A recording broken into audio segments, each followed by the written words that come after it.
Now let's look at identifying cyberbully. Who are the bullies online? Who are the bullies? Now, identifying a cyberbully involves recognizing certain behaviors and patterns of online interaction. Here are some signs that may indicate someone is engaging in bullying. Number one is aggressive or harmful messages. Bullies often send mean, hurtful, or threatening message to their target. These messages may be direct or disguised as joke. So you can identify that individual as a bully. Maybe not a full-blown one, but he is or she is a bully. Now, number two, frequency and repetition.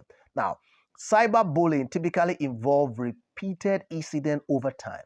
If someone consistently targets and harasses another person online, it may be a sign of cyberbullying.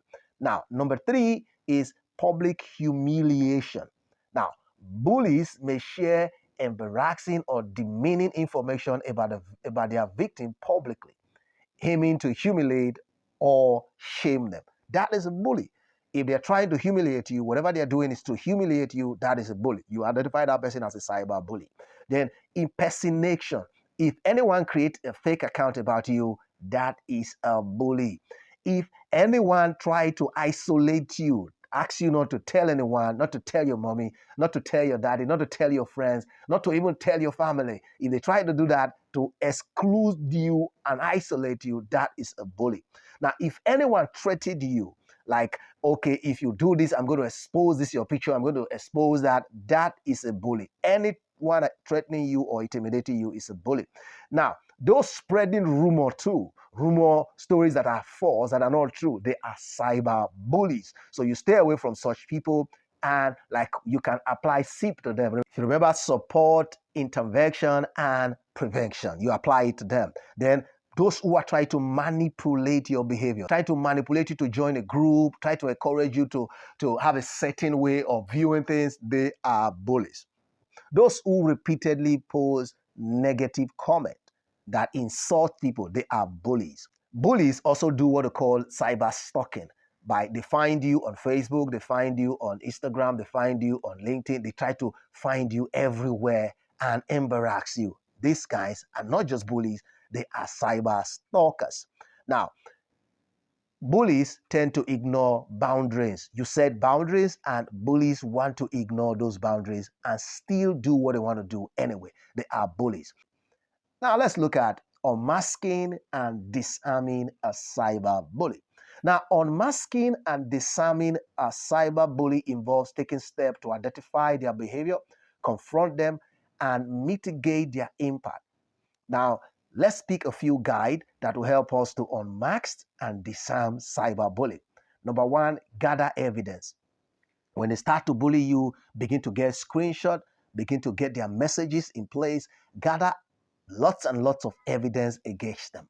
Now, number two is that stay calm and don't engage. Begin to record whatever they are doing, because they might use your response against you. So instead of you to respond in anger or in frustration to escalate the situation, stay calm. Your job is, I have identified a bully and I am going to take as many evidence as possible. Now, if you are going to respond, you're going to do number three. The only response you should respond to them is to set boundaries.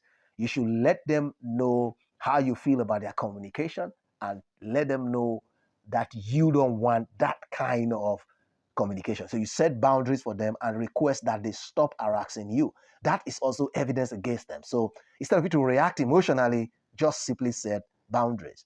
Now, number four is you can block and report a bully. Now you can do that. Number five, you can involve the authority. Number six, you should seek support. You get other people around you. Then the big thing you should do that when academically it's not recommended, but that is what you should do.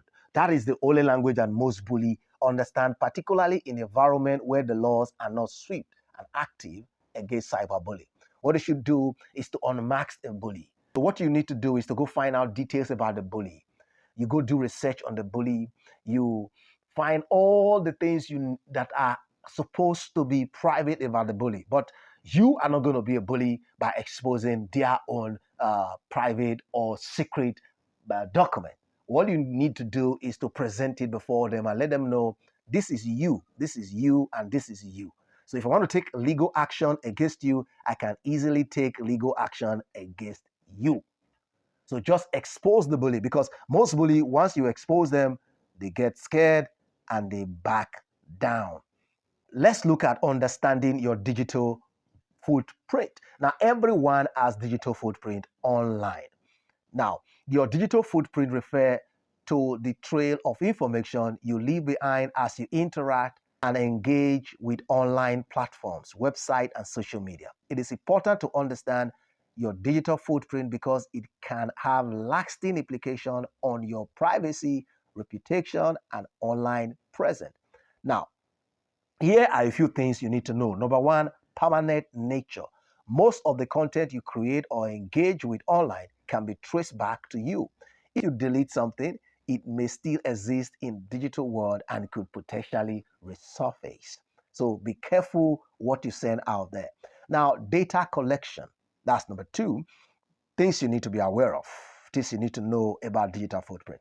Online platforms often collect data about your activities, interests, and preference. This data can be used for targeting you or, in a very positive sense, for advertising and other purposes. Now, all bigger companies now want to do what they call targeted advertising. They want to know you before they sell to you. So they need this information, and different platforms that you are in collect this information. Then what we would call privacy consign.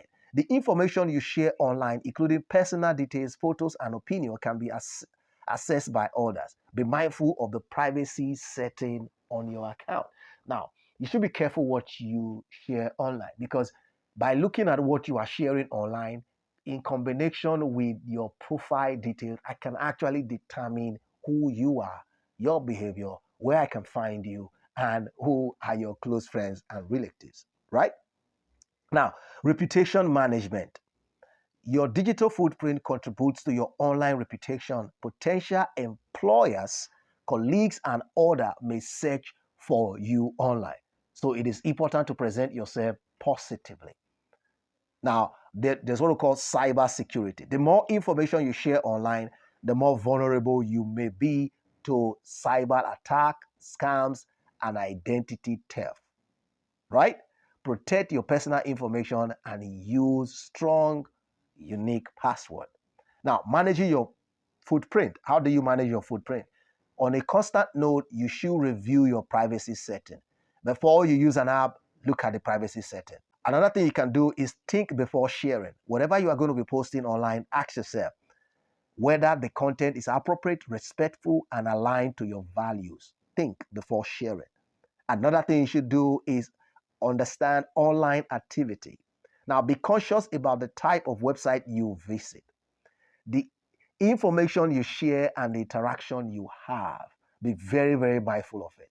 Now, online is not like the physical world where somebody will hear and forget. Online, you send that message out there, somebody can keep it. Another thing you should consider doing is content removal. If you come across old or inappropriate content, try to have it removed or updated.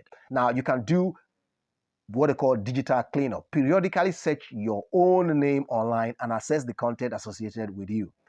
Take steps to address any negative or inaccurate information. Now, by being aware of your digital footprint and taking proactive steps to manage it, you can navigate the online world more safely, protect your privacy, and present a positive image to others. Now, this is how important your digital footprint is. Now, let's look at laws very quickly, laws that protect you as a cyber entity. Now, laws and regulation that protect individuals in the digital realm varies by country and jurisdiction. Here are some general concepts and type of laws that often provide protection to people as cyber entity. Now, we have laws. One of those laws, we call it data protection and privacy law. We also have another law, apart from data protection and privacy law, we have the one they call anti-cyber bullying law. Even here, in Nigeria, we have law that is anti-bullying law or cyber stalking law. Now, Nigeria has what we call cyberbullying law. This is called the Cybercrime Act 2015. This act criminalized various forms of cybercrime, including cyber stalking, and prescribed penalty for offenders. Now, under the Cybercrime Act 2015, cyber stalking is generally covered under the section that addresses cyberbullying. The Act defines cyberbullying as the use of any electronic communication to publish a statement that is false, damaging to reputation, or is intended to coerce, harass, intimidate, or cause substantial emotional distress to the recipient. Now, the Act considers cyberbullying to be a criminal offense, and it provides for punishment under conviction. So, if you are convicted of cyber bullying in Nigeria, you can be sent to jail. So then finally, a safer cyberspace for all. Creating a safer cyberspace for all requires collective effort, awareness, which we are teaching you now, and responsible behavior, which you will start from today. Here are some steps individuals, community, and organizations can take to contribute to a safer online environment. Digital literacy and education. We're giving it to you today. Now, you should go out there and promote digital literacy and education. Tell users there are laws that can penalize them when they cyberbully another. So they should be careful. Number 2 is respectful communication. You should be able to communicate respectfully and constructively. Like we said, respect anyone, whether it's online or offline. Now, make sure that you set your privacy setting properly. Practice privacy setting. Then cyber security awareness. Raise awareness about cybersecurity threats such as phishing, scam, malware, and provide guidance on how to avoid falling victim to such attacks. Now, this is all we are going to be treating here. Be a good digital citizen. Foster peace, sense of humor, brotherliness, brotherhood online.